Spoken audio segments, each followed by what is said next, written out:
Aspectos relevantes e critérios necessários na formação de precedentes vinculantes nas demandas repetitivas. Gisele Mazzoni Welch. Introdução. O novo Código de Processo Civil, Lei nº 13.105/15, apresenta uma série de inovações e novos institutos para a sistemática processual civil brasileira com o objetivo de outorgar ao processo civil maior consonância com as disposições constitucionais, bem como de viabilizar uma prestação jurisdicional justa, efetiva e célere. É possível afirmar que a nova legislação processual civil procura imprimir caráter democrático ao processo civil, por meio de institutos, técnicas e premissas tendentes a investir o poder judiciário de legitimidade democrática. Isso quer dizer que a ideia é viabilizar às partes, interessados e sociedade em geral maior controle e acesso ao conteúdo do processo, especialmente às razões de decidir dos julgamentos.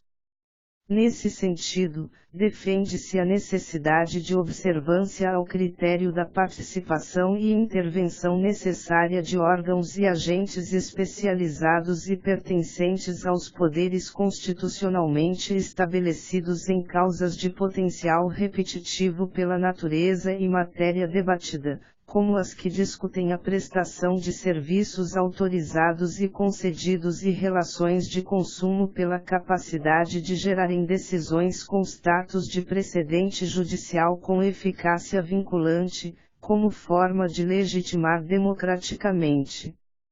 a decisão, especialmente em decorrência do caráter normativo, pelo diálogo institucional viabilizado, bem como meio de qualificar tecnicamente a determinação judicial, considerando a especialização desses órgãos e agentes, como, por exemplo, as agências reguladoras. 1. Critérios decisionais promotores de segurança jurídica e racionalidade. O escopo específico desse estudo é enumerar e analisar possíveis critérios legitimadores, no sentido político e democrático das decisões judiciais e possíveis precedentes com eficácia vinculante, especialmente a defesa de necessidade de qualificação técnica da decisão, a partir da atuação/intervenção de agentes técnicos e políticos no processo, como órgãos e entidades com legitimidade para tratar da questão de fundo debatida na lide.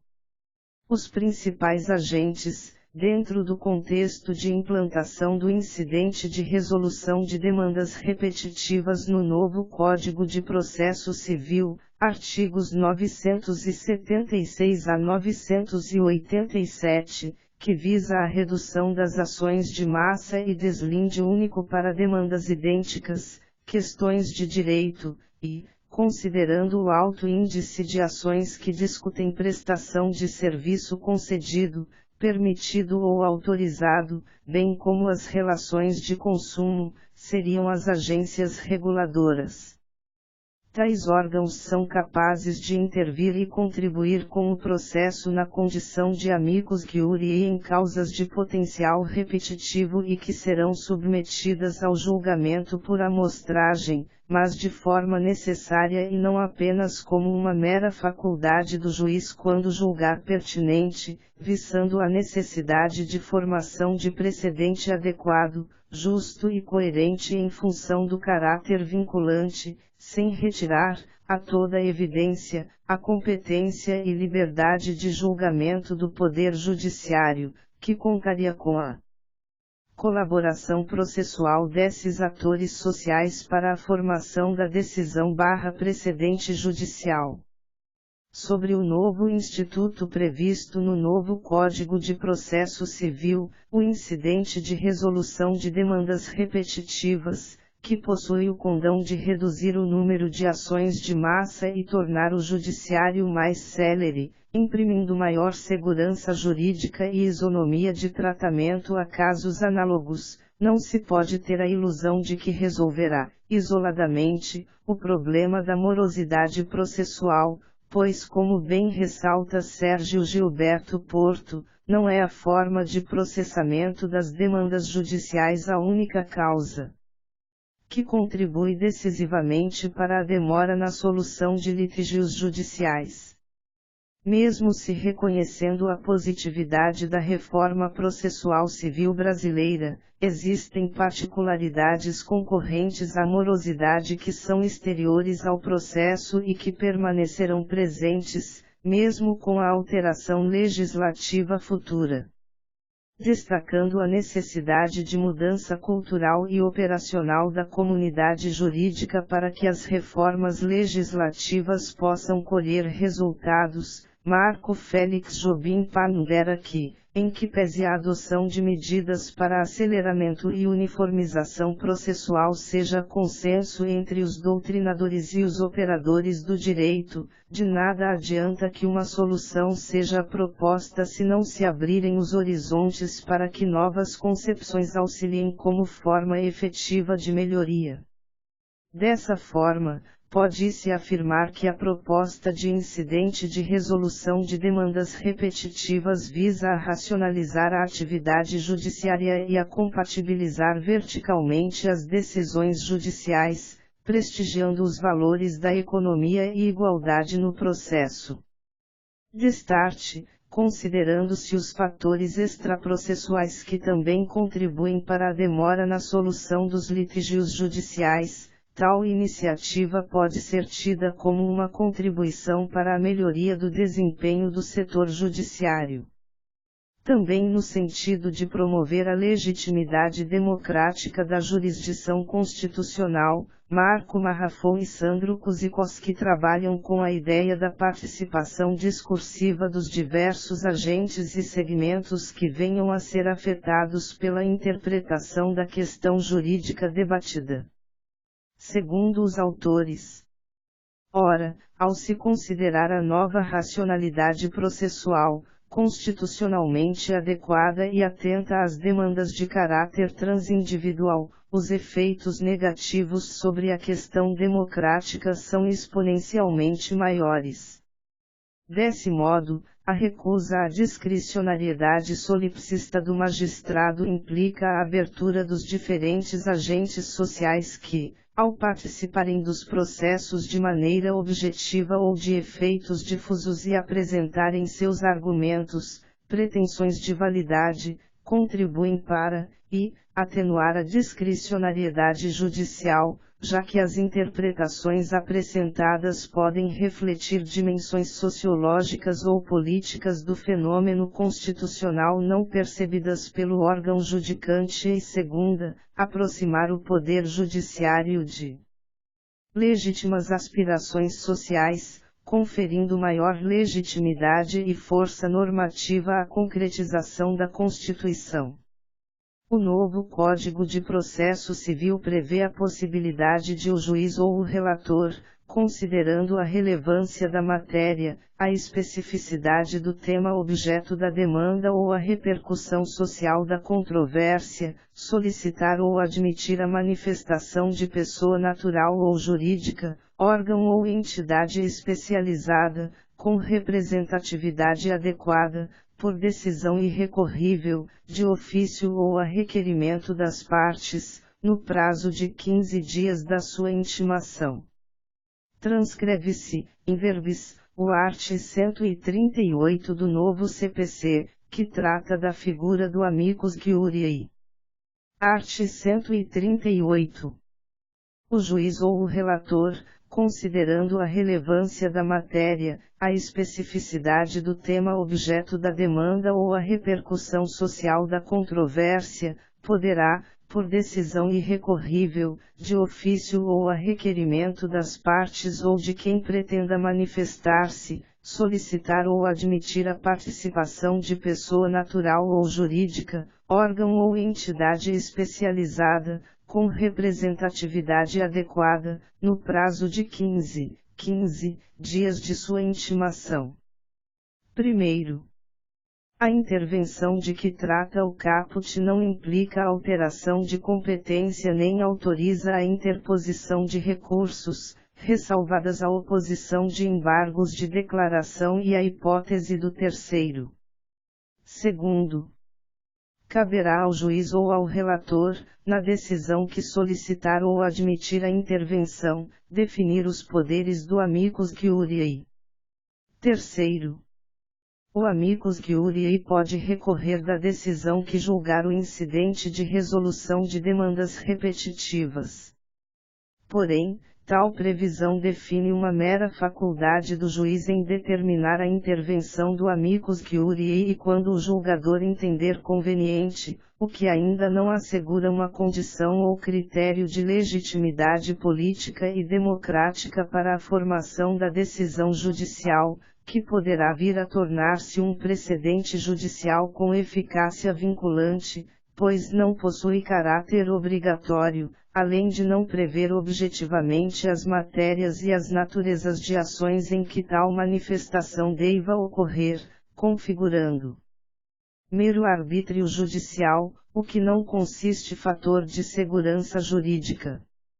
Tal possibilidade de maior participação democrática no âmbito do processo judicial é totalmente ventilada e viabilizada pela previsão do dever de diálogo judicial e do princípio da colaboração/cooperação no processo, esculpido no novo Código de Processo Civil como diretivo e norteador do procedimento judicial no art. 6º, o qual prevê: todos os sujeitos do processo devem cooperar entre si para que se obtenha, em tempo razoável, decisão de mérito justa e efetiva.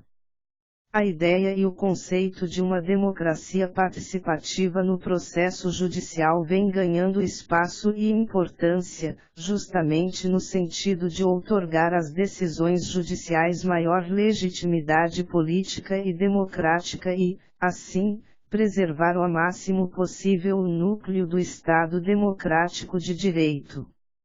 Nessa perspectiva, Habermas desenvolve a ideia do agir comunicativo, estabelecendo que a imposição duradoura de uma norma depende também da possibilidade de mobilizar, num dado contexto da tradição, razões que sejam suficientes pelo menos para fazer parecer legítima a pretensão de validez no círculo das pessoas a que se endereça. Considerando as sociedades modernas, isso significa, sem legitimidade, não há lealdade das massas.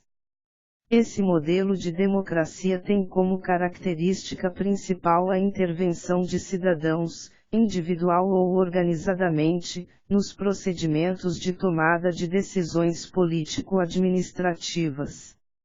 R.C. Bancainegen estabelece, em sua obra Juízes, Legisladores e Professores, 8 critérios do bom direito, sendo que um deles é a participação de cidadãos comuns em tribunal aberto.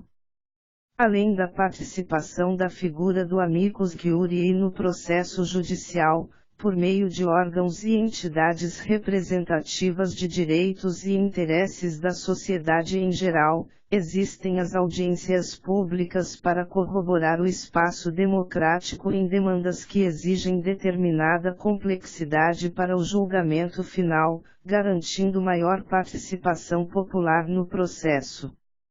A respeito da modalidade da audiência pública e sua contribuição para a participação popular no processo, Jânia Maria Lopes Saldanha e Angela Araújo da Silveira Espíndola referiram que a audiência pública realizada na ação direta de inconstitucionalidade número 3510, que tratava do caso da Lei da Biossegurança, foi um marco naquilo que denominaram de processo pós-burocrático, outorgando democratização ao processo ao permitir o diálogo com a sociedade e coletivizar a responsabilidade final pelo que iria ser decidido, além de investir o julgador de responsabilidade com o diálogo processual, considerando a posição das partes do processo, mas também dos outros interessados para fundamentar sua decisão final, assumindo a responsabilidade coletiva pela decisão. Ainda sobre a legitimidade democrática do Poder Judiciário e da democracia participativa no âmbito do processo, é esclarecedora a posição de Darcy Guimarães Ribeiro. Portanto, para além da democracia participativa inserida nos âmbitos já citados, devemos concebê-la em seu aspecto verdadeiro, aquela visão de democracia em que o indivíduo está concretamente engajado na busca daquilo que ele entende ser o melhor para si e para a sociedade em que vive. Ele é o verdadeiro protagonista dos rumos da sociedade e não mais os seus representantes. É ele, e somente ele, que sabe o que é melhor para si e, consequentemente, para os outros. Não há transferência de legitimidade a outros, pois só transfere legitimidade, num regime verdadeiramente democrático, quando não se é capaz de, por si só, concretizar a realização de uma sociedade livre, justa e solidária. Nesta perspectiva, o Judiciário está em franca vantagem para a implementação da democracia participativa, porquanto é o mais legitimado das três funções do Estado para realizar as promessas da modernidade.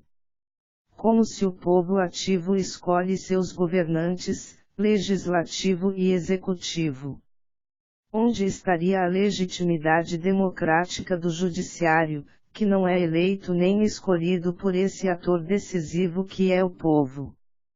Sua legitimação decorre não do sufrágio universal como nas outras esferas de poder, mas de uma legitimação procedimental que encontra no irrestrito acesso ao judiciário, no contraditório, na publicidade e na fundamentação os mais altos desígnios da legitimidade democrática, pois é através do processo, como garantia constitucional do Estado democrático de direito, que o direito é realmente criado. Ribeiro, 2008, p. 63-4, e não a lei. Grossi, 2003, p. 21.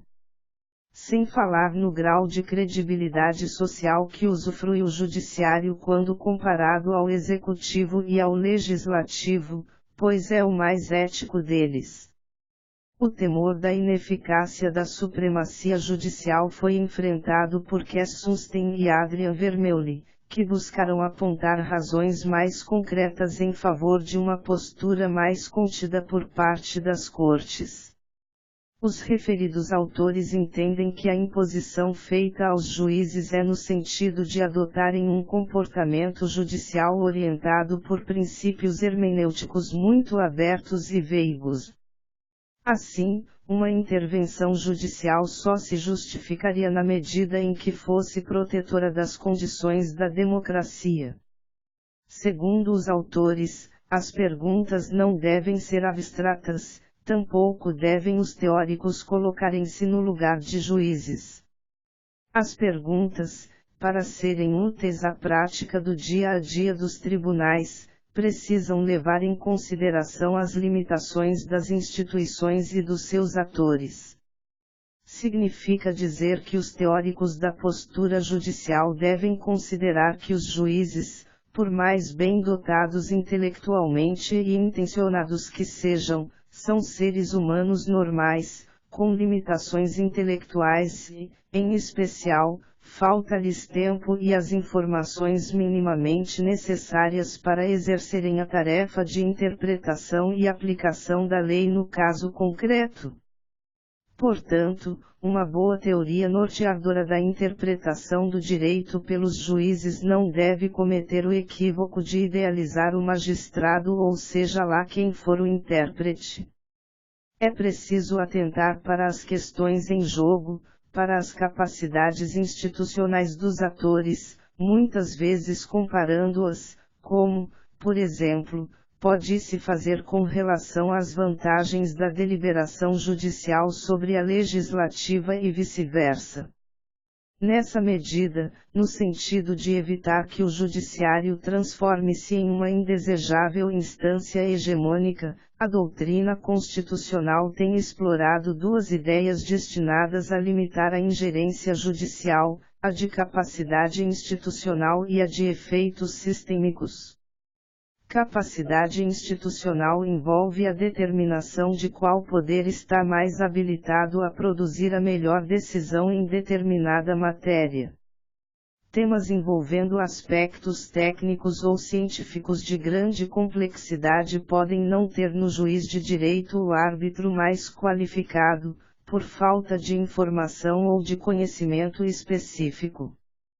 O risco de efeitos sistêmicos imprevisíveis e indesejáveis pode recomendar uma posição de cautela e de deferência por parte do judiciário. O juiz, por vocação e treinamento, normalmente estará preparado para realizar a justiça do caso concreto, a microjustiça, sem condições, muitas vezes, de avaliar o impacto de suas decisões sobre um segmento econômico ou sobre a prestação de um serviço público. Conclui sustém que a modéstia judicial favorece a sociedade, impedindo polarizações. Os princípios gerais, compromissos dilatórios, de textura aberta e amplamente considerados permitem a reunião em comunidade de indivíduos de crenças e concepções de vida completamente distintas, o pluralismo próprio das sociedades modernas. Ao passo que a densificação desses amplos princípios, por meio dos processos de adjudicação, tende a produzir essas divisões sociais que muitas vezes mostram-se perigosas à paz social. Nessa linha de entendimento, Luiz Roberto Barroso pondera: o mundo do direito tem categorias, discurso e métodos próprios de argumentação. O domínio desse instrumental exige conhecimento técnico e treinamento específico, não acessíveis à generalidade das pessoas. A primeira consequência drástica da judicialização é a elitização do debate e a exclusão dos que não dominam a linguagem nem têm acesso aos locos de discussão jurídica. Institutos como audiências públicas, amicus curiae e direito de propositura de ações diretas por entidades da sociedade civil atenuam, mas não eliminam esse problema. Surge, assim, o perigo de se produzir uma apatia nas forças sociais, que passariam a ficar à espera de juízes providenciais. Na outra face da moeda, a transferência do debate público para o judiciário traz uma dose excessiva de politização dos tribunais, dando lugar a paixões em um ambiente que deve ser presidido pela razão.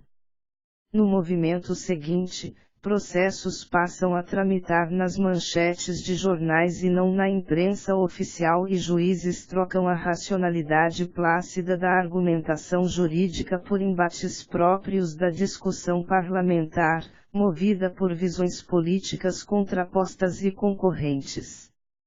Destarte, é inevitável o reconhecimento da ascensão institucional do Poder Judiciário, bem como da amplitude da jurisdição constitucional e da judicialização de questões sociais, morais e políticas, muitas vezes, por meio de práticas de ativismo judicial, porém, é necessário que se resguarde, nesse contexto, a legitimidade democrática das decisões judiciais.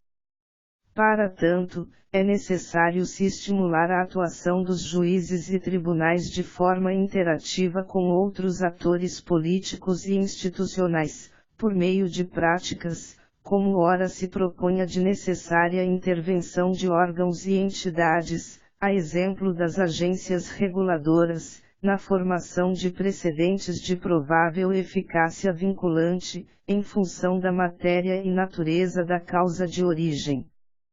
Nesse sentido, conclui Luiz Roberto Barroso. Em suma, o direito pode e deve ter uma vigorosa pretensão de autonomia em relação à política. Isso é essencial para a subsistência do conceito de Estado de Direito e para a confiança da sociedade nas instituições judiciais. Essa autonomia, todavia, será sempre relativa. Reconhecer este fato não envolve qualquer capitulação, mas antes da transparência há uma relação complexa, na qual não pode haver hegemonia nem de um nem de outro. A razão pública e a vontade popular, o direito e a política, se possível com maiúsculas, são os dois polos do eixo em torno do qual o constitucionalismo democrático executa seu movimento de rotação. Dependendo do ponto de observação de cada um, às vezes será noite, às vezes será dia.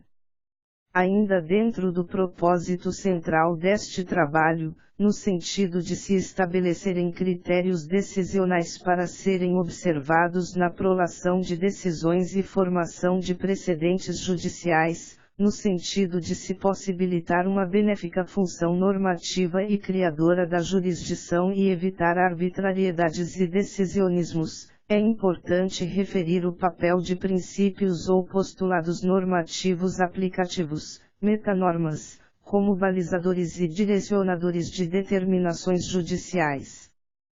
Tais critérios de justiça e racionalidade da decisão representam verdadeiros cânones interpretativos de caráter genérico e que devem ser contextualizados nos casos concretos e na incidência de regras particulares. Nesse sentido, pondera Michele Tarufo.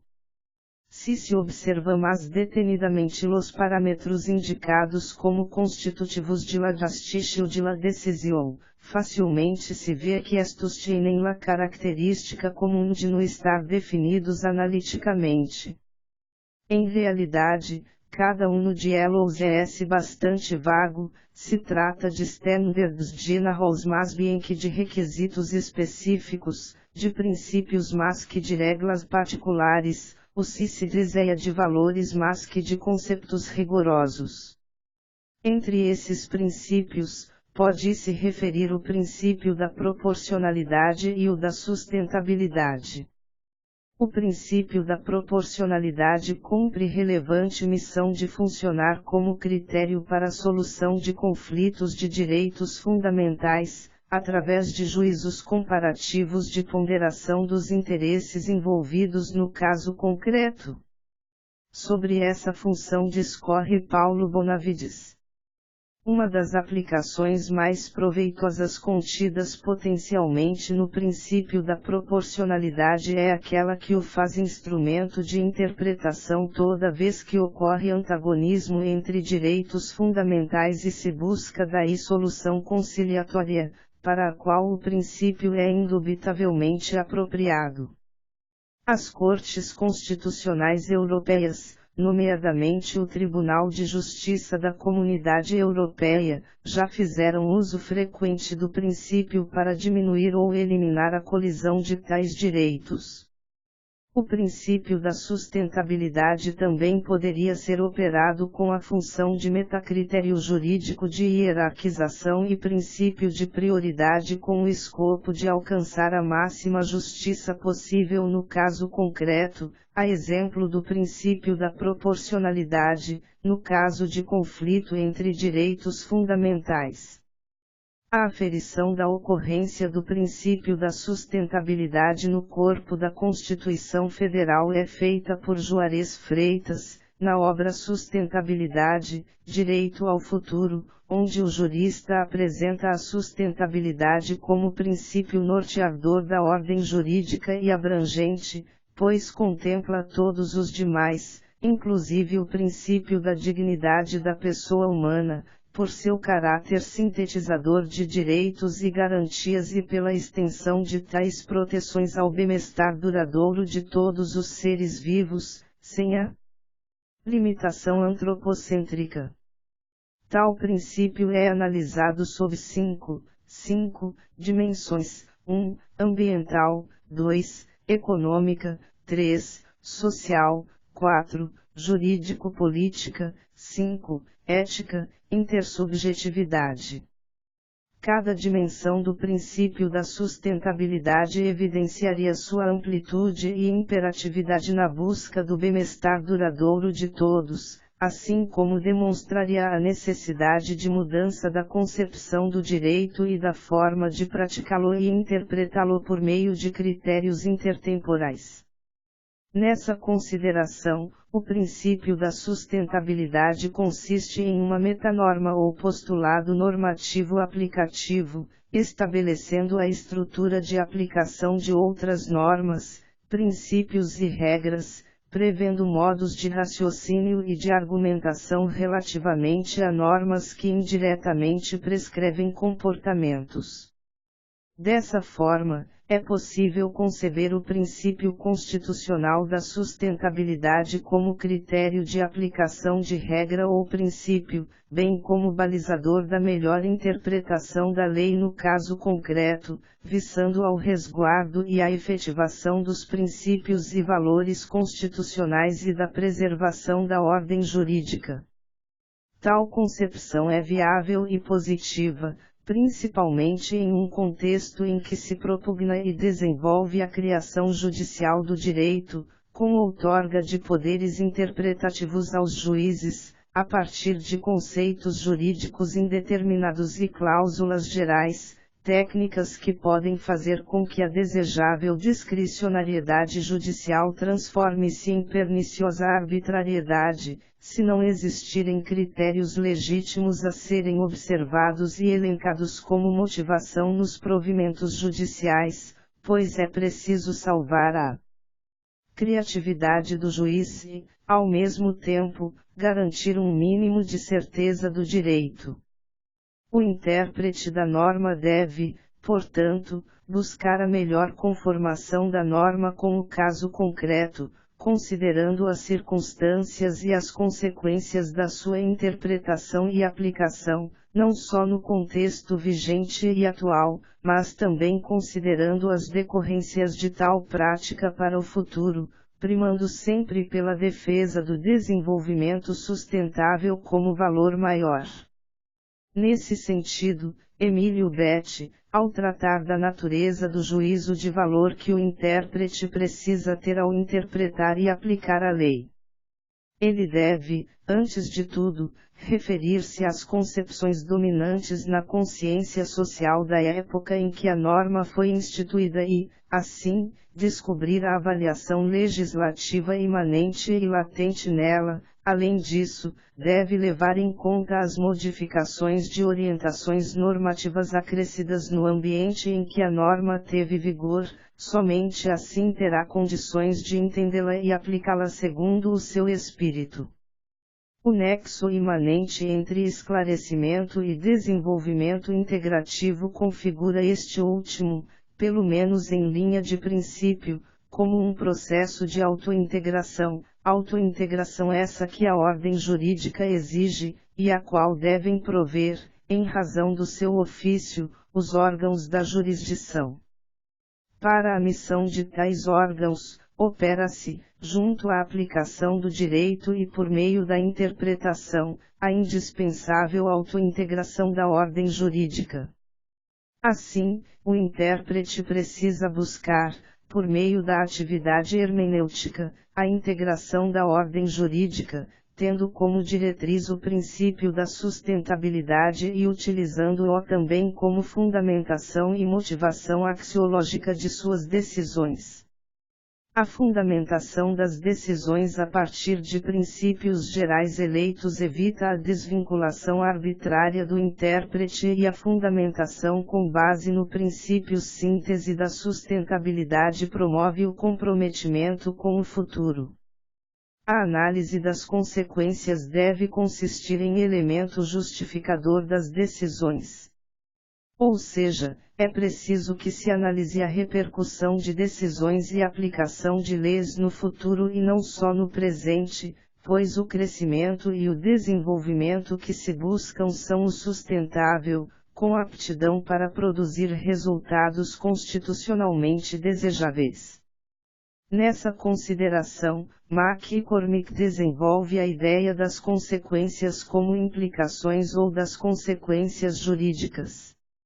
Se quisermos descobrir como as consequências podem ser relevantes para justificar decisões, temos que olhar para além das consequências causais e dos resultados particulares. De fato, a própria atividade de justificar decisões a partir do fornecimento de razões para elas irá provar ser uma fonte dos tipos de consequências que importam. Por conta da natureza institucional e do contexto em que opera a prática dos julgamentos, e por conta dessa prática ser adequadamente governada, ao menos, pelo princípio da justiça formal que ordena tratar casos iguais de maneira igual, as decisões justificadas pressupõem razões universalizáveis ou sentenças baseadas no direito que cobram a decisão particular em questão. E apenas as sentenças adequadamente justificadas poderão a seu turno justificar essas decisões. Dessa forma, o princípio constitucional da sustentabilidade viabiliza e legitima uma interpretação sistemática e integrativa, mas, acima de tudo, construtiva, visando ao bem-estar duradouro. Ronald Dworkin ilustra bem tal função do direito, na medida em que estabelece o seguinte conceito. A atividade do direito é construtiva, sua finalidade, no espírito interpretativo, é colocar o princípio acima da prática para mostrar o melhor caminho para um futuro melhor, mantendo a boa-fé com relação ao passado. É, por último, uma atividade fraterna, uma expressão de como somos unidos pela comunidade apesar de divididos por nossos projetos, interesses e convicções. Isto é, de qualquer forma, o que o direito representa para nós, para as pessoas que queremos ser e para a comunidade que pretendemos ter. Portanto, o princípio constitucional da sustentabilidade exerce importante e complexa função no sistema jurídico, ou pelo menos possui aptidão para exercê-la, uma vez que deve atuar como critério direcionador e vinculante das decisões judiciais, além de consistir em metanorma de aplicação de outras regras e princípios visando a efetivação dos preceitos do Estado democrático de direito na perspectiva do desenvolvimento sustentável e bem-estar duradouro. 2. A ampliação da atividade do amicus curiae e a legitimação democrática.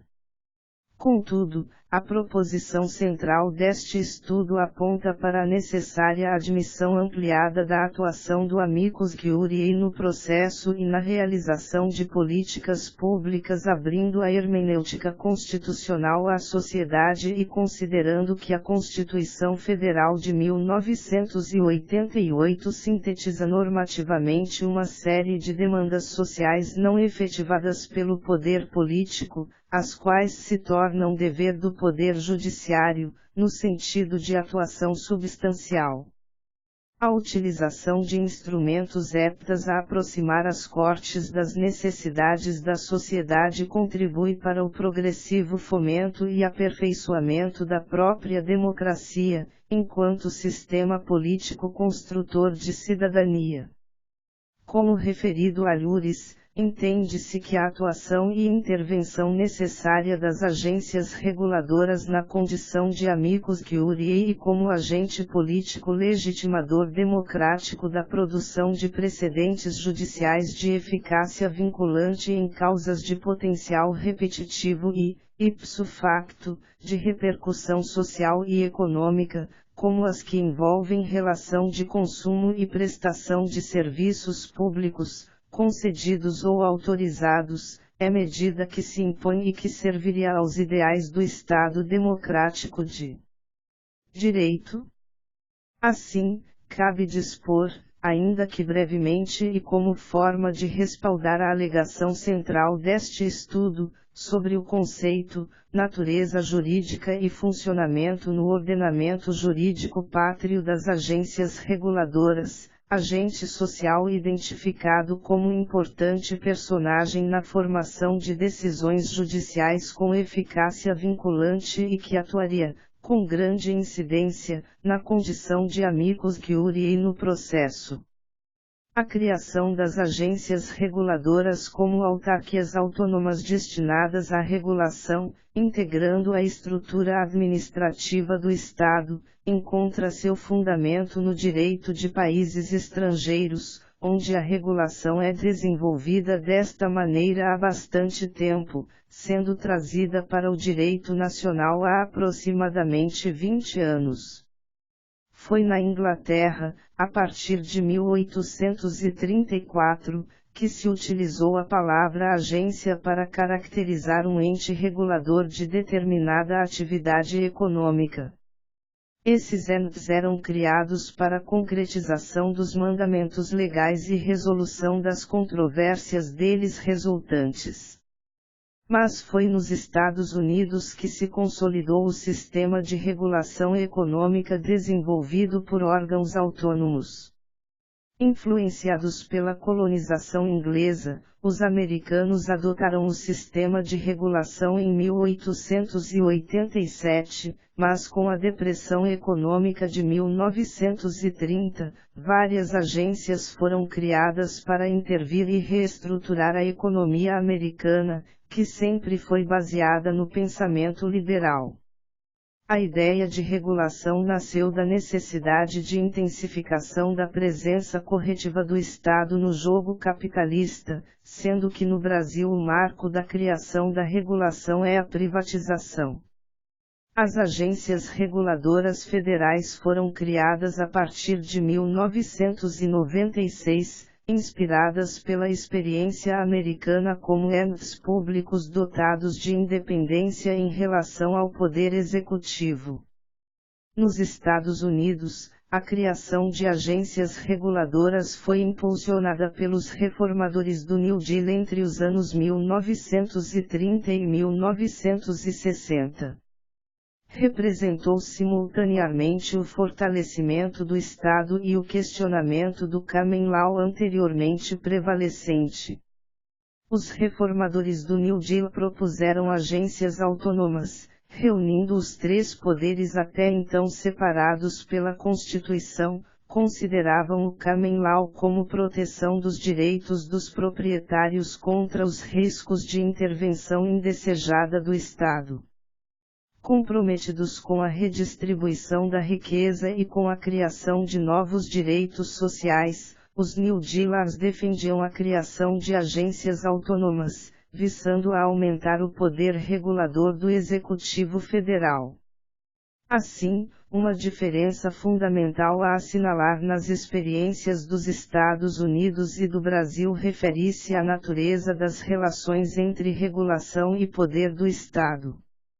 A autonomia das agências, para os New Dealers, reforçava o poder do Estado, enquanto no Brasil, nos anos 1990, a concessão de independência às novas agências reguladoras buscou reduzir as incertezas para o investidor advindas do legado intervencionista do Estado. As agências reguladoras brasileiras são entidades integrantes da administração pública indireta, sob a forma de autarquias, possuindo personalidade jurídica de direito público. Pode-se observar que a forma autárquica é atribuída no diploma normativo criador de todas as agências existentes no direito pátrio. Dessa forma, agência reguladora é uma pessoa jurídica de direito público interno, geralmente constituída sob a forma de autarquia especial ou outro ente da administração indireta, cuja finalidade é regular ou fiscalizar a atividade de determinado setor da economia de um país, a exemplo dos setores de energia elétrica, telecomunicações, produção e comercialização de petróleo, recursos hídricos, mercado audiovisual, planos e seguros de saúde suplementar, mercado de fármacos e vigilância sanitária, aviação civil, transportes terrestres ou aquaviários, etc. As agências cumprem tarefa de grande relevância, pois sua função é essencialmente técnica e sua estrutura é constituída de tal forma a se evitarem ingerências políticas na sua direção. Suas atribuições principais são: a. Levantamento de dados, análise e realização de estudos sobre o mercado objeto da regulação, b. Elaboração de normas disciplinadoras do setor regulado e execução da política setorial determinada pelo Poder Executivo, de acordo com os condicionamentos legislativos, frutos da construção normativa no seio do Poder Legislativo, c. Fiscalização do cumprimento, pelos agentes do mercado, das normas reguladoras, d. Defesa dos direitos do consumidor, e incentivo à concorrência, minimizando os efeitos dos monopólios naturais, objetivando a eliminação de barreiras de entrada e o desenvolvimento de mecanismos de suporte à concorrência, f. Gestão de contratos de concessão e termos de autorização e permissão de serviços públicos delegados, principalmente fiscalizando o cumprimento dos deveres inerentes à outorga, a aplicação da política tarifária, g. Arbitragem entre os agentes do mercado, sempre que prevista na lei de instituição. Assim, verifica-se que as agências reguladoras, como autarquias que são, foram entidades criadas para desempenhar de forma descentralizada funções típicas de Estado, como exemplo, regulação, fiscalização e intervenção na economia e em serviços públicos. Na esfera federal brasileira, são exemplos de agências reguladoras a Anatel, ANEEL, Ancine, ANAC, ANTAC, ANTT, ANP, Anvisa, ANS e ANA. Nos setores de infraestrutura, a regulação visa a promover a universalização do acesso aos serviços e a competição em áreas de monopólios naturais, corrigindo falhas de mercado. Já na área social, a regulação abrange os direitos dos usuários e a qualidade dos serviços. A natureza das atividades parece indicar muito mais uma atuação fiscalizadora do Estado do que propriamente a regulação de mercados ou a promoção da concorrência. As agências reguladoras não são autarquias comuns, mas são entidades dotadas de um regime especial, imposto por lei, que lhes dá privilégios específicos capazes de garantir mais autonomia do que as de uma autarquia comum. Como traço marcante desse regime especial, observa-se a independência das agências em relação ao poder público que lhes dá autonomia política, administrativa, econômica e financeira, garantindo que, ao desempenhar suas funções, estes órgãos não serão submetidos à administração direta. No Brasil, as agências reguladoras foram constituídas como autarquias de regime especial integrantes da administração indireta, vinculadas ao ministério competente para tratar da respectiva atividade, apesar de caracterizadas pela independência administrativa, ausência de subordinação hierárquica, mandato fixo e estabilidade, ausência de possibilidade de demissão ad nutum de seus dirigentes e autonomia financeira. A independência desses entes também se dá em relação às entidades econômicas reguladas, pois, pela área de atuação e complexidade da atividade regulatória, as agências podem tomar atitudes que contrariem o interesse das empresas reguladas em face do interesse público e do cumprimento dos seus objetivos de acordo com os mandamentos legais. Contudo, a independência das agências não é absoluta, uma vez que suas decisões devem estar fundamentadas no ordenamento jurídico nacional e podem ser alvo de fiscalização pelo Poder Judiciário. No exercício de suas atividades, esses entes devem buscar alcançar sua finalidade legal, podendo sua atuação ser objeto de controle por diversos órgãos. Ainda outra característica que se faz notória é o poder normativo atribuído às agências reguladoras, que se revela pela edição de normas, construídas por critérios técnicos, com o objetivo de regular o setor de atuação. A regulamentação é cometida a chefes de Estado ou governo. É uma função política que visa a impor regras de caráter secundário em complementação às normas legais, com o objetivo de explicitá-las e dar-lhes execução. A regulação é uma função administrativa, que não decorre da prerrogativa do poder político, e, sim, da abertura da lei para que o agente regulador pondere, de forma neutra, os interesses concorrentes em conflitos setoriais, sejam eles potenciais, sejam efetivos. A capacidade técnica dessas entidades lhes confere poder de atuação específico e direcionado na seara econômica, tendo os seus atos maior capacidade de intervenção do que os emanados pelo poder legislativo, os quais detêm caráter genérico. Entretanto, verifica-se que, ao editar atos normativos, as agências devem observar os limites aos preceitos constitucionais, ao sistema de tripartição dos poderes e aos princípios da administração pública. Além disso, as normas criadas devem ser da competência de cada entidade reguladora, de caráter infralegal, guiadas pela especificidade de cada ente. Pelas normas regulatórias, permite-se o exercício da capacidade técnica para dispor com maior densidade sobre as matérias necessárias para equilibrar o subsistema regulado, diversamente das leis que, editadas pelo Poder Legislativo, assumem caráter genérico, distante do cidadão e sem concretude, e dos regulamentos elaborados pelo chefe do Poder Executivo em gabinetes herméticos à participação e controle da sociedade. O poder de dirimir questões é privilégio dado às agências por suas leis instituidoras, que garante a solução administrativa dos conflitos no âmbito de cada ente. Mas a atividade julgadora exercida pelas entidades reguladoras tem caráter administrativo e não afasta do judiciário a apreciação do litígio. As decisões tomadas pelas agências têm força de coisa julgada administrativa, não tendo viabilidade os recursos interpostos perante outras autoridades administrativas, ou ao ministério ao qual o ente é vinculado.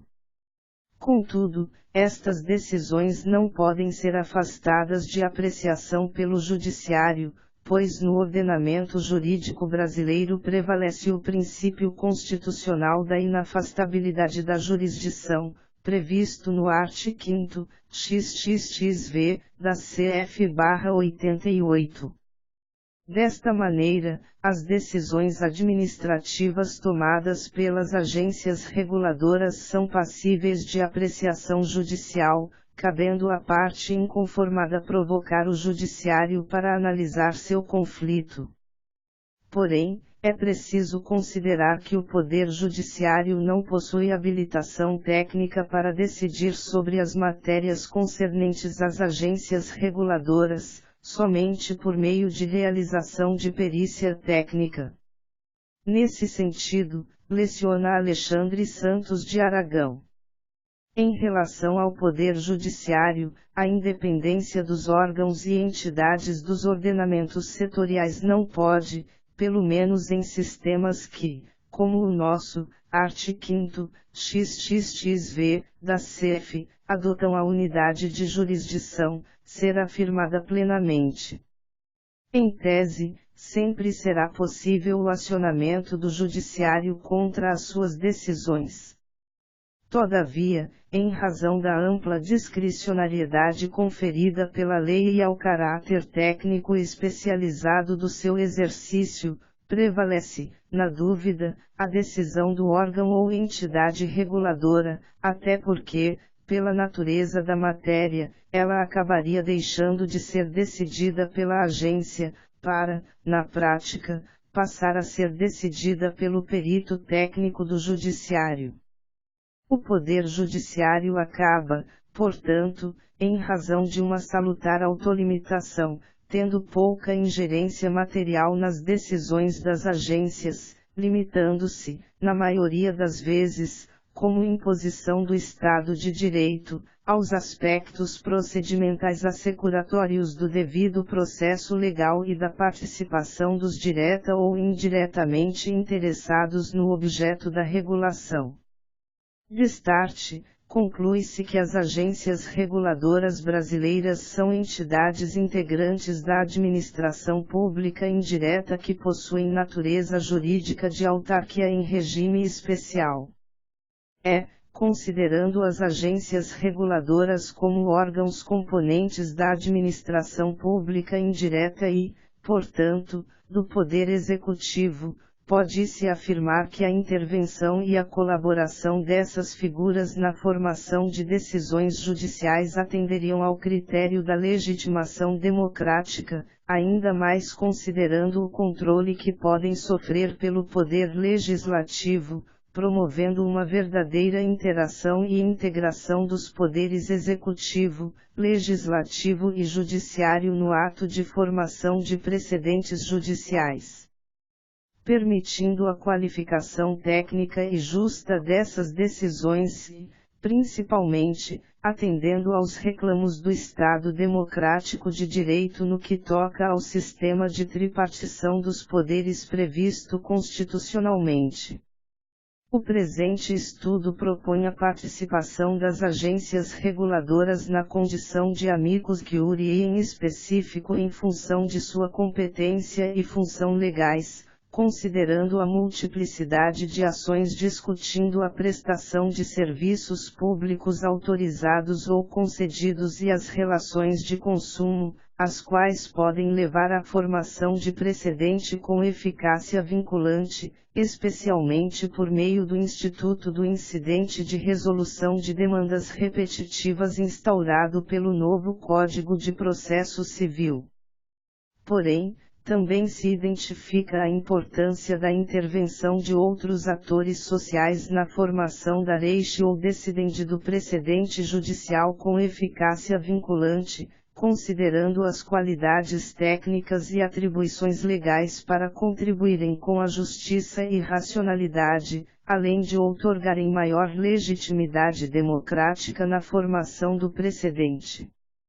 Tais agentes sociais seriam entidades de classe, autarquias federais e entes estatais, tais como a OAB, Ordem dos Advogados do Brasil, CVM, Comissão de Valores Mobiliários, INPI, Instituto Nacional da Propriedade Industrial, ICAD, Conselho Administrativo de Defesa Econômica, as quais possuem atribuição e competência por determinação de suas leis orgânicas e disciplinadoras para atuarem em processos que tenham relação e repercussão em assuntos e matérias de seus interesses e pertinências temáticas, como é o caso do art. 31 da Lei 6.385/76 que trata da Comissão de Valores Mobiliários. Contudo, a previsão de tais leis no sentido da participação dos órgãos é de cunho facultativo, o que nem sempre contribui para a qualificação técnica e democrática da decisão, sendo necessária a determinação necessária da intimação e intervenção do amicus curiae nesses casos, ao menos com finalidade de colaboração técnica para a formação da prova e de fator de legitimação democrática da decisão judicial e, ainda, como forma de vincular e comprometer tais entidades com a fiscalização e supervisão da efetividade da decisão, no sentido de resguardar interesses sociais e econômicos, o que também compõe suas competências e atribuições. Cassius Carpinella Bueno pondera que a CVM, o CAD, o INPI e a OAB, quando atuam na condição de amicus curiae, atuam como custos legis, na medida em que verificam como e em que medida o específico direito material que caracteriza sua razão de ser, o seu ser institucional, deve ser aplicado em cada caso concreto em que sua manifestação é viabilizada. Ainda, para o referido autor, nos demais casos, não há função de custos legis, mas sim de atuação relacionada à produção da prova, contribuindo para a melhor formação da decisão judicial. O referido artigo 31 da Lei 6.385/76, que trata da Comissão de Valores Mobiliários, pode ser aplicado analogicamente aos casos de intervenção das outras entidades aptas a funcionarem como amicus curiae.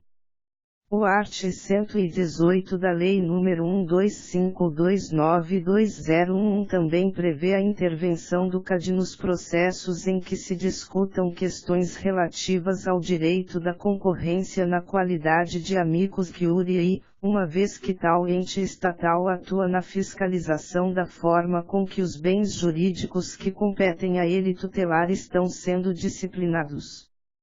É importante referir que a participação e a intervenção do amicus curiae não retiram a autonomia e o poder de convencimento do magistrado, que não fica condicionado à posição do amigo da corte, mas também não pode ignorar o conteúdo dessa manifestação, que deve trazer elementos de contribuição para o processo.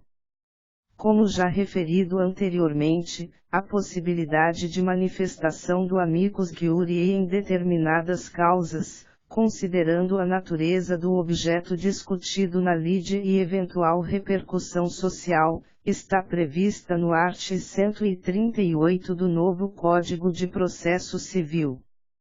Contudo, o formato da novel previsão legislativa, da maneira que está estabelecido, não possui condições de colher os melhores resultados pretendidos quanto à qualificação da decisão/precedente judicial a ser prolatada, em termos técnicos e justos, considerando a sua mera faculdade e eventualidade, conforme deliberação judicial. Assim, como forma de estabelecer a proposição central desta pesquisa, quanto ao critério decisional apto a funcionar como verdadeiro controle democrático dos fundamentos da decisão judicial e condição de segurança jurídica e racionalidade, qual seja a necessária qualificação técnica da decisão, a partir da atuação/intervenção de agentes técnicos e políticos no processo, como órgãos e entidades com legitimidade para tratar da questão de fundo debatida na lide, tratar-se-á brevemente do conceito, função e atuação da figura processual do amicus curiae. Os principais agentes, dentro do contexto de implantação do incidente de resolução de demandas repetitivas no novo Código de Processo Civil, artigos 976 a 987, que visa a redução das ações de massa e deslinde único para demandas idênticas, questões de direito, e, considerando o alto índice de ações que discutem as relações de consumo e prestação de serviços públicos concedidos ou autorizados, seriam as agências reguladoras órgãos aptas a intervir e a contribuir com o processo na condição de amicus curiae em causas de potencial repetitivo e que serão submetidas ao julgamento por amostragem, mas de forma necessária e não apenas como uma mera faculdade do juiz quando julgar pertinente, visando a necessidade de formação de precedente adequado, justo e coerente em função do caráter vinculante. Além disso, a intervenção e a manifestação necessária das agências reguladoras nas causas de potencial repetitivo e, no contexto do novo CPC, também teriam a importante função de deixar esses órgãos esclarecidos e atentos à questão discutida e debatida naqueles processos, considerando sua atuação, bem como capacidade de fiscalização posterior quanto à efetiva aplicação por parte dos entes sujeitos à regulação da tese adotada no incidente de resolução de demandas repetitivas, conforme disposição do art. 985, segundo, do novo Código de Processo Civil, Lei nº 13.105, de 16 de março de 2015. Quanto ao novel instituto previsto no novo Código de Processo Civil, José Maria Teixeira pondera que ele poderá provocar a esperada redução de litígios caso seja julgado desfavorável aos consumidores. Nas palavras do autor, na verdade, o incidente poderá produzir o efeito contrário de multiplicar o número de ações.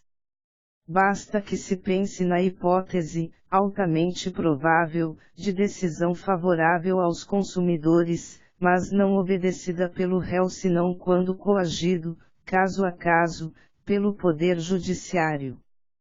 Pode-se esperar, sim, a redução do número de demandas, se a decisão do incidente for desfavorável aos consumidores, caso em que aqueles que ainda não propuseram ação serão fortemente desestimulados a propô-las e, se o fizerem, defrontar-se-ão com decisão liminar de improcedência, nos termos do artigo 307 do substitutivo do projeto de Código de Processo Civil em tramitação na Câmara dos Deputados.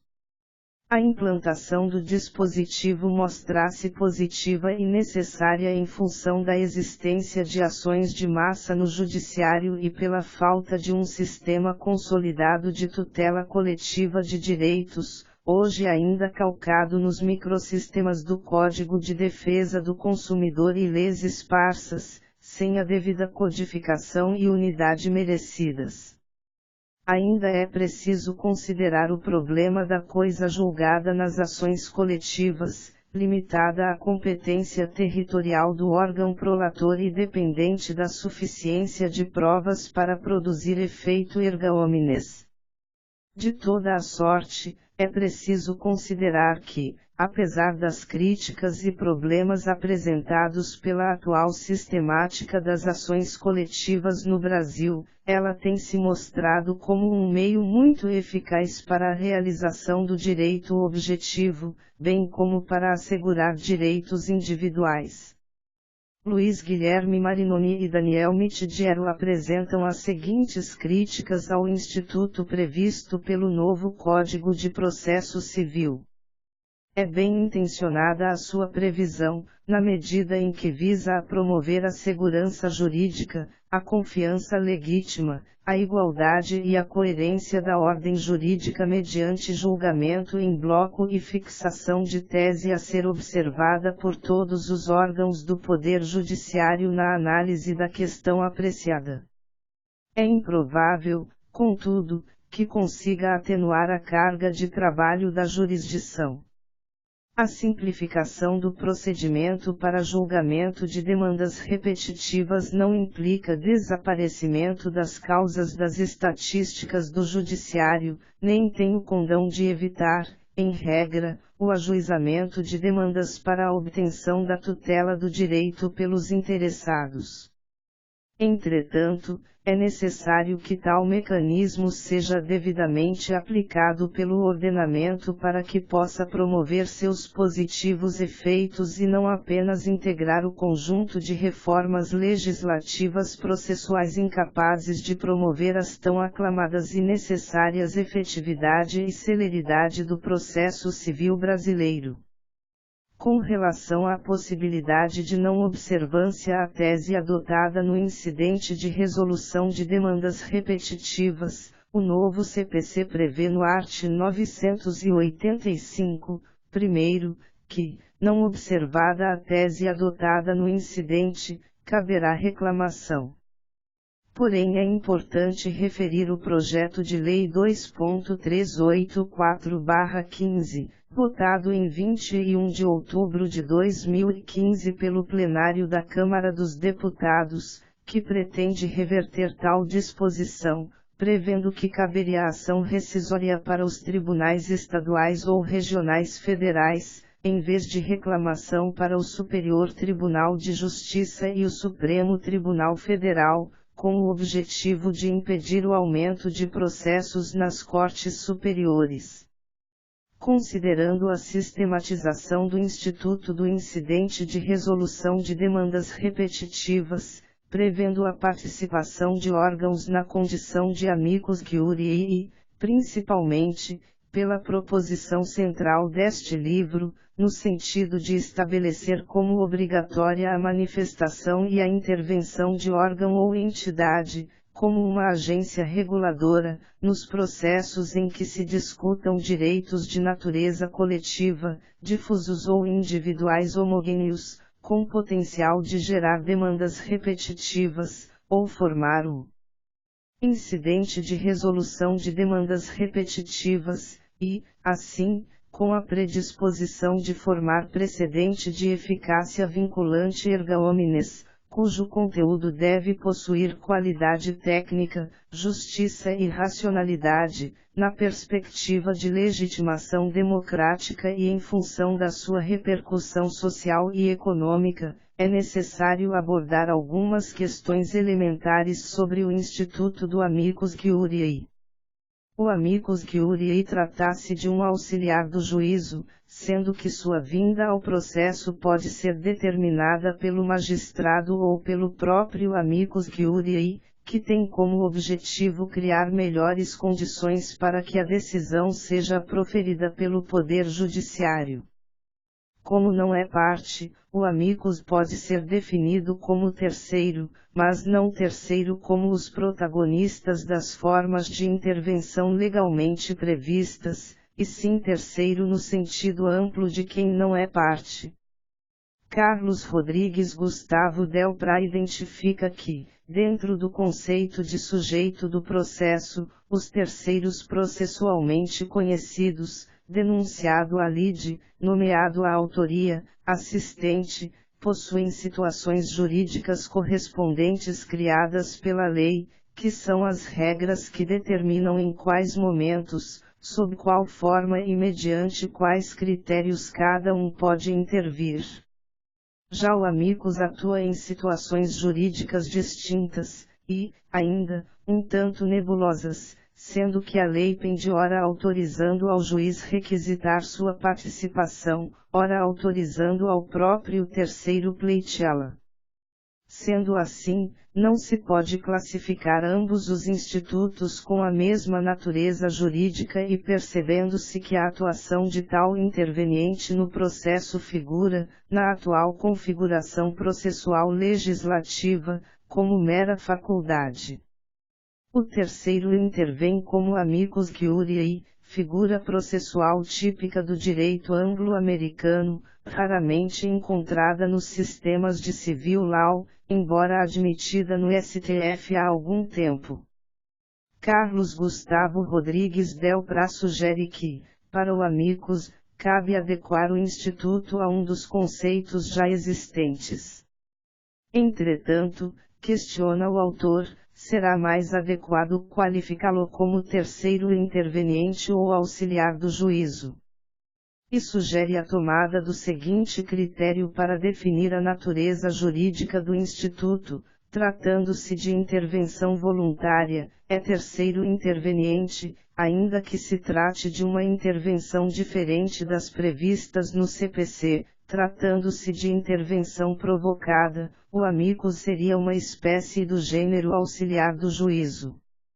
Assim, a manifestação do amicus curiae pode ser entendida como uma espécie de intervenção de terceiro. Qualquer estranheza à qualificação do instituto com esta natureza jurídica certamente decorre de um paradigma no ordenamento jurídico brasileiro no sentido de somente serem aceitas como espécies de intervenção de terceiros as previstas no CPC/73, o que pode ser atribuído a um conceito de relação processual fechada, oriundo do sistema romano-germânico. Entretanto, não se compreende totalmente adequada a qualificação somente do amicus voluntário como terceiro interveniente, e somente do amicus provocado com auxiliar do juízo.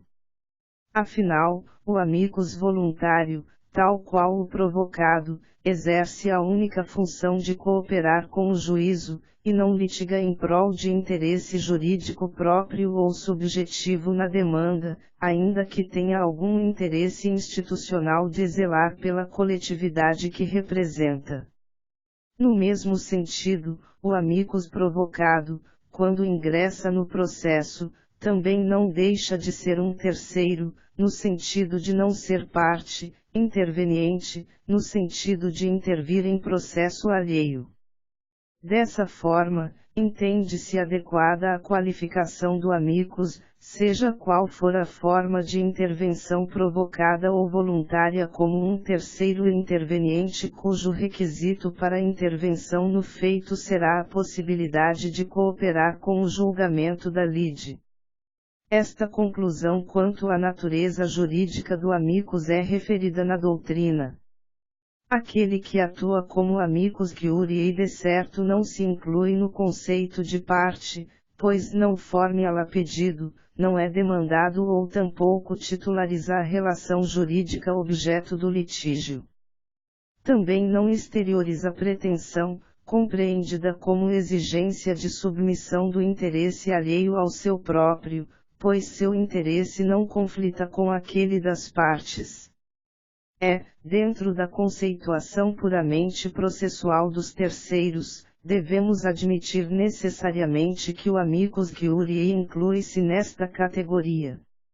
Sua manifestação deve ser compreendida como verdadeira modalidade de intervenção de terceiros, não obstante a disposição do art. 7º da Lei 98681999 que nega peremptoriamente o uso da intervenção de terceiros no processo da ação direta de inconstitucionalidade, cristalizando o entendimento já consagrado no regimento interno do STF.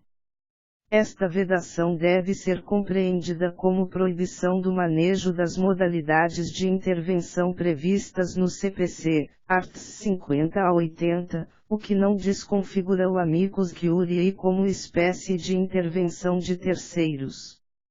Considerando que o instituto do amicus curiae está, inegavelmente, presente no ordenamento jurídico brasileiro, e tendo já definido a sua natureza jurídica enquanto terceiro que auxilia o juízo, cabe compreender quais são os fundamentos jurídicos que justificam a sua aceitação no Brasil. Basicamente, a intervenção do amicus pressupõe, em qualquer sistema de direito, a atuação de indivíduos que não são qualificados como partes em determinado processo judicial. O Instituto do amicus curiae também encontra fundamento na democratização dos poderes constituídos. Nessa senda, toma-se por base a teoria do agir comunicativo de Habermas como um dos canais de comunicação que devem existir entre a sociedade e a jurisdição constitucional. Aqui, a atuação do amicus curiae, especialmente nas ações de declaração de constitucionalidade, encontra grande fundamento. Trata-se de uma ampliação do conceito da democracia deliberativa a uma ética de discurso. De start, percebe-se que a atuação do amicus curiae, no âmbito do processo civil, consiste em elemento otimizador da legitimação democrática das decisões judiciais, na medida em que aproxima o poder judiciário da sociedade, da sua realidade e demandas, fator que tende a imprimir maior justiça e efetividade aos comandos judiciais. Eugênio Facchini Neto aponta para duas razões básicas para o aprofundamento do papel do judiciário na sociedade atual, e qualifica-as como irreversíveis.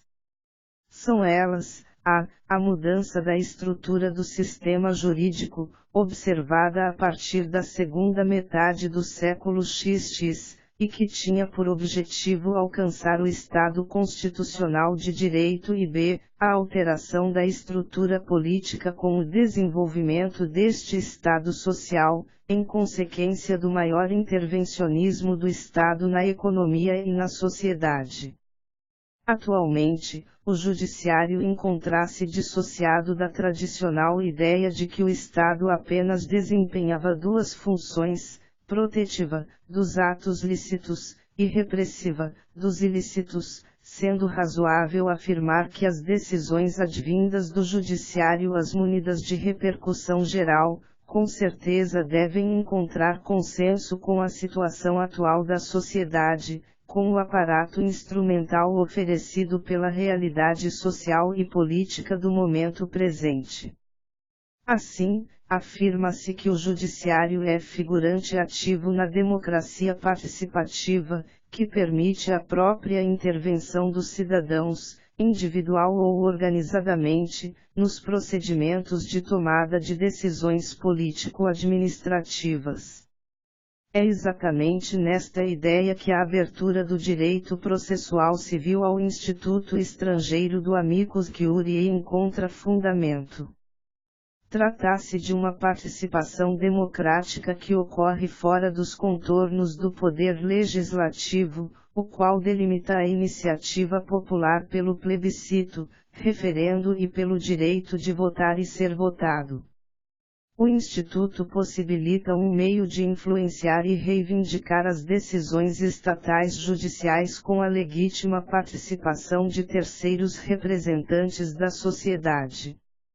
A manutenção e a ampliação do âmbito de incidência do Instituto, portanto, aumentam o conhecimento dos magistrados sobre o objeto julgado e, mais do que isso, possibilitam um debate relevante e público sobre as matérias de maior repercussão nacional. O resultado é a democratização da jurisdição e o controle da sociedade sobre os atos judiciais, que é, aliás, um dos fundamentos do princípio da publicidade, artigos 5º, lx, e 93, nona, da CRFB. Da mesma forma, refina a interação do juiz com a realidade social, política e econômica atual, pois o mantém consciente sobre as informações técnicas específicas e relativas ao objeto da lide, bem como o ponto de vista do grupo mediante oitiva de suas entidades representativas. O Amicus Curiae já encontra fundamentos, portanto, no ordenamento jurídico. O princípio da cooperação, consequente do contraditório, positivado no artigo 5º, LV, da CRFB, exige dos sujeitos processuais a tomada de novas medidas, sendo que cabe ao magistrado o estímulo ao debate processual como forma de acertar a decisão final processual ao maior convencimento do sentenciante. Para averiguar a natureza do interesse institucional que move o Amicus Curiae, deve-se retomar a distinção entre a intervenção provocada do amigo da corte e a intervenção espontânea. Na intervenção provocada, o juízo, por sentir esta necessidade, por determinação legal ou não, intima determinado órgão ou sujeito para intervir no feito na qualidade de Amicus Curiae. Nesses casos, como se trata de uma intervenção provocada e especificamente dirigida a outrem para auxiliar o juízo, não se perquire, necessariamente, se a intervenção está motivada por algum interesse institucional do amicus.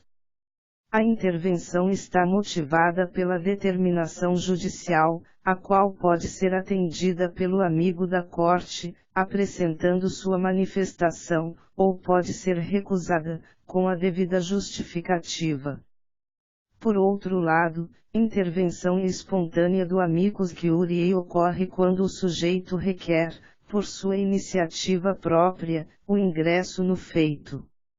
Nesse caso, cabe ao juiz, se assim entender necessário, averiguar a natureza do interesse do amicus, até mesmo com o intuito de adequar o ingresso aos critérios mencionados no ponto anterior, fazendo uso das diligências que entender cabíveis para atingir este fim.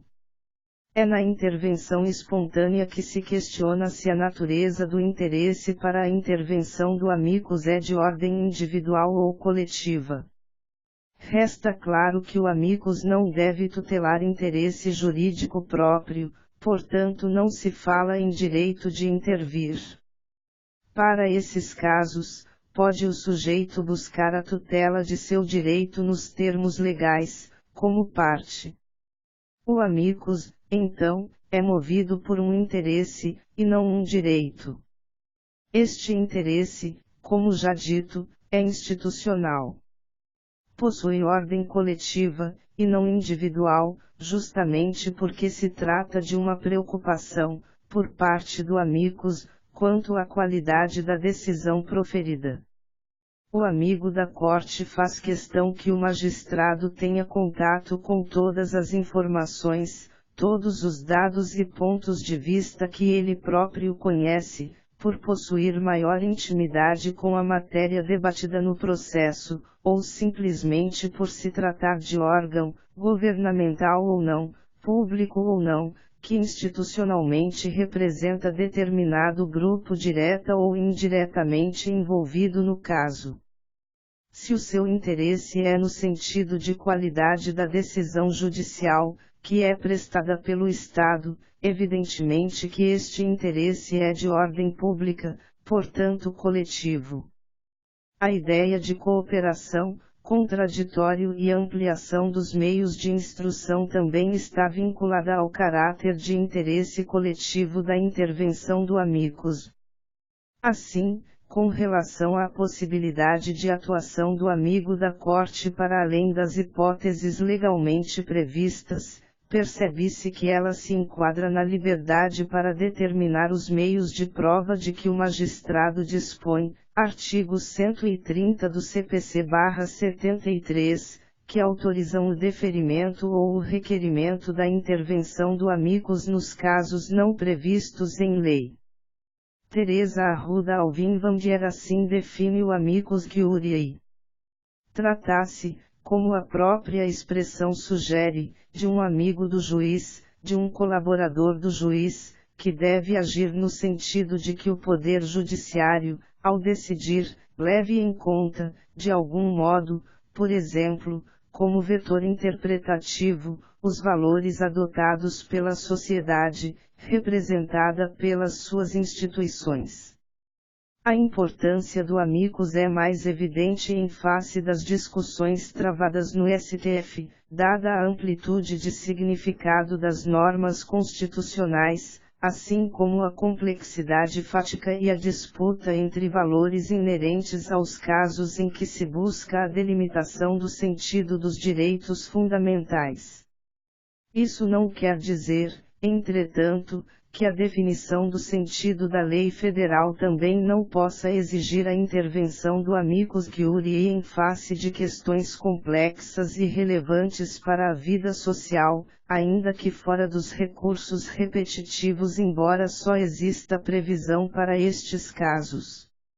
A sua participação é, pois, importante, na visão de Nelson Nery Jr. e Rosa Maria de Andrade Nery, na medida em que as decisões sobre a existência ou inexistência de repercussão geral em determinado tema constitucional, apreciado pelo STF no recurso extraordinário, poderão ser tomadas como modelos para a solução de casos futuros idênticos. A fim de ilustrar quem poderia atuar como amicus curiae, cita-se exemplo de Bruno Dantas.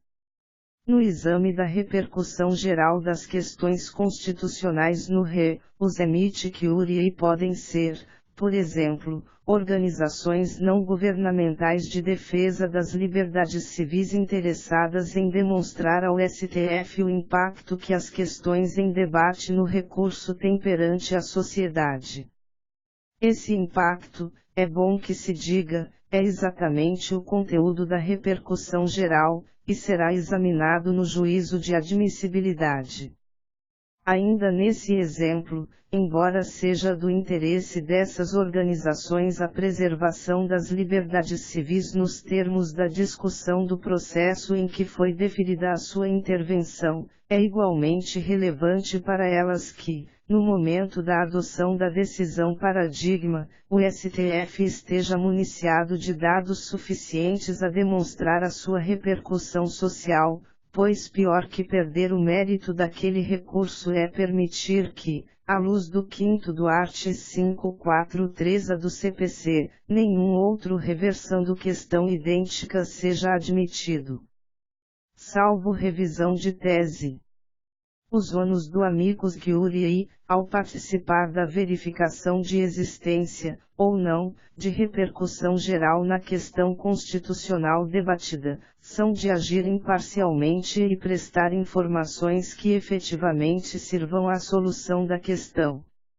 Outro sim, tem que cumprir com todos os deveres previstos no art. 14 do CPC/73, tais como proceder com lealdade e boa-fé processual. Já no exercício de seus poderes, permite-se que o amicus curiae apresente suas razões por escrito, que faça sua sustentação oralmente em igual tempo que tenha sido deferido às partes, admite-se, também, que apresente memoriais.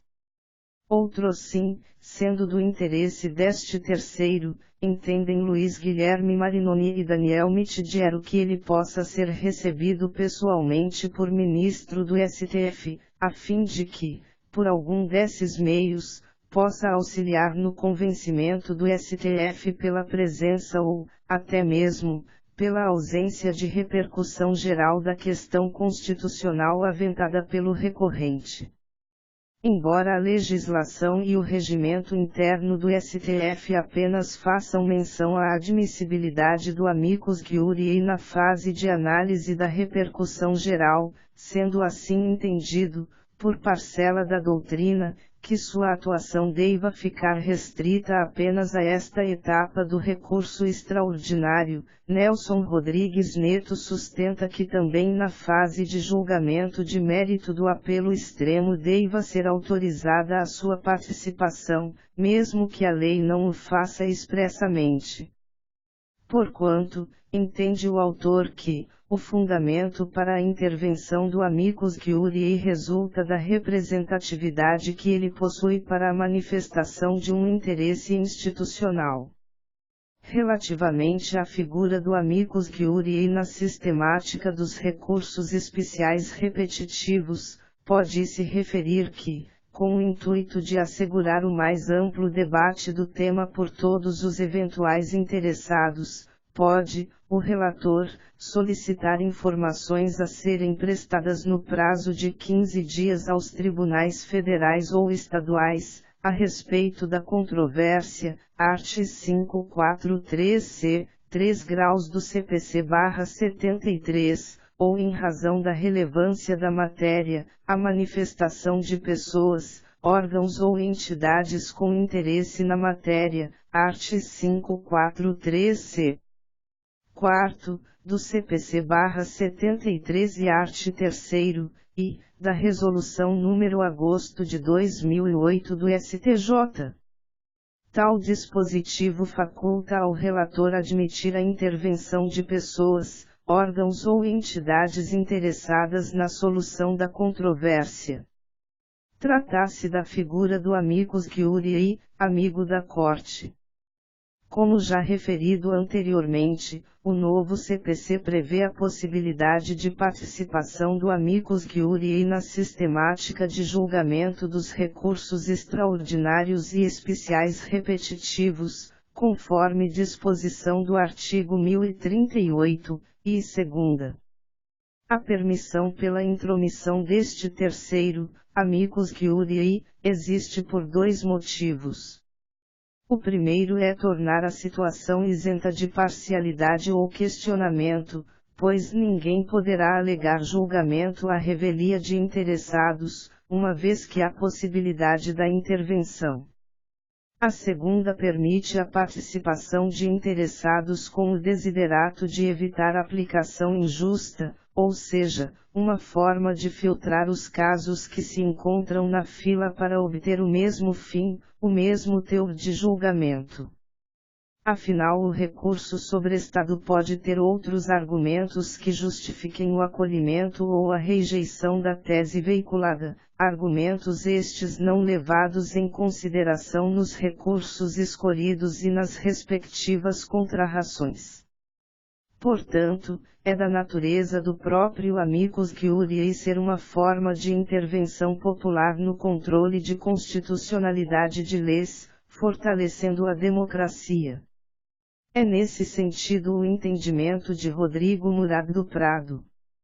A participação direta da sociedade no processo de controle abstrato de constitucionalidade das leis e atos administrativos, através do amigo da corte, mostra-se cada vez mais necessária em razão do aprimoramento e flexibilização da rigidez que a Lei 9.868, de novembro de 1999, em seu artigo 7º, propõe ao vedar todas as hipóteses de intervenção de terceiros e, apenas, propiciar, a critério do relator do processo, considerando a relevância da matéria e a representatividade dos postulantes, a admissão da manifestação de outros órgãos ou entidades para elucidar questões pertinentes à matéria discutida. É válido referir posicionamento contrário a respeito do papel do amicus curiae, o qual pode ser subvertido, se exercido por grupos de interesse e pressão política. Isabel da Cunha Vich desenvolveu estudo comparativo das experiências americana, europeia e brasileira e estabeleceu que não faltam críticas à representação de interesses e à atuação dos grupos de pressão sobre os poderes públicos, que podem induzir os responsáveis pela elaboração, aplicação e interpretação de leis a uma visão meramente restrita do direito, pois a necessidade de priorizar o interesse público, muitas vezes, vai de encontro aos interesses de grupos sociais, permanentemente agitados no estado social contemporâneo. Portanto, diante de questões de direito de grande repercussão político-social, com várias perspectivas de abordagem ou que, uma vez decidida, pode trazer prejuízos a grupos portadores de interesses transindividuais ou a direitos fundamentais, é até mesmo aconselhável a Corte convidar amigos para trazer argumentos novos em nome dos terceiros não representados no recurso repetitivo. Sendo assim, vê-se que o amicus curiae deve ser aceito como um dos principais canais para a comunicação entre o processo e a sociedade, e este é o seu principal fundamento. Conclui-se, ainda, que o Instituto não somente encontra fundamentos jurídicos para a sua aplicação completa no Brasil nas teorias doutrinárias, mas também nos dispositivos legais constitucionais, infraconstitucionais e princípios processuais, ou seja, além de existir justificativa teórica para a aceitação do amicus curiae no Brasil, a compatibilidade entre o Instituto e as regras procedimentais do processo civil. Considerando a função de contribuição para o processo com dados e elementos técnicos e específicos relativos ao objeto do direito em debate, além do alargamento do contraditório e da legitimação democrática, a participação e a intervenção do amicus curiae podem e devem ser ampliadas, especialmente em um sistema jurídico composto de precedentes com eficácia vinculante, considerando a necessidade de qualificação técnica e jurídica da formação da ratio ou decidente do precedente judicial, que será aplicada a outros casos análogos e futuros. Portanto, o caráter obrigatório da aplicação do precedente judicial, através das técnicas instituídas, determina que o amigo da corte tem a função não apenas de atuar fornecendo os elementos técnico-jurídicos necessários à aprovação da mais completa decisão judicial, mas também para garantir a concretização do contraditório, legitimando dessa maneira a aplicação desse precedente judicial nos casos futuros. Contudo, para que isso aconteça de forma mais ampla e efetiva é preciso que se ampliem as hipóteses de atuação do amigo da corte, que não deve ficar restrita ao âmbito das decisões vinculantes decorrentes do julgamento da repercussão geral, dos recursos especiais repetitivos, das ações constitucionais, dos incidentes de inconstitucionalidade, que se constituem como precedentes judiciais vinculantes ou obrigatórios. Considerando a nova realidade de respeito a precedentes judiciais estabelecida pela dogmática do novo Código de Processo Civil, é possível defender a necessidade de atuação e intervenção do amicus curiae, seja uma agência reguladora ou outro órgão ou entidade com condições para contribuir para a formação do precedente judicial, nos precedentes formalmente vinculantes previstos no art. 927 da Lei nº 1310522015, os quais são precedentes fortes devido à possibilidade de impugnação direta pelo descumprimento via reclamação, atentando para a alteração proposta pelo projeto de lei 2.384/15, mas não apenas na hipótese prevista no segundo de alteração de tese jurídica adotada em enunciado de súmula ou em julgamento de casos repetitivos, a qual pode ser precedida de audiências públicas e da participação de pessoas, órgãos ou entidades que possam contribuir para a rediscussão da tese. Seria necessária a participação da figura do amigo da corte na formação da ratio ou decidendi desses precedentes formalmente vinculantes como forma de pluralizar o debate e democratizar o conteúdo da decisão judicial, outorgando maior legitimidade democrática para o Poder Judiciário exercer função normativa. Cassius Carpinella Bueno entende que mesmo quando se trata de precedentes judiciais persuasivos, impõe-se que os julgadores insistam na necessária e adequada tarefa de melhor decidir, e, assim, a necessária intervenção do amicus curiae, afastando, quando existentes, todos os argumentos em prol de ou contra determinada tese jurídica, com vistas a legitimar a decisão. Fred Didier Jr. e Hermes Zanetti Jr. reconhecem que há uma tendência de se admitir a intervenção do amicus curiae em qualquer ação coletiva, ainda que não exista expressa previsão legal nesse sentido, mas desde que a causa tenha relevância e que o amigo da corte tenha condições de auxiliar o trabalho do magistrado, contribuindo com informações e análises para o melhor julgamento da demanda.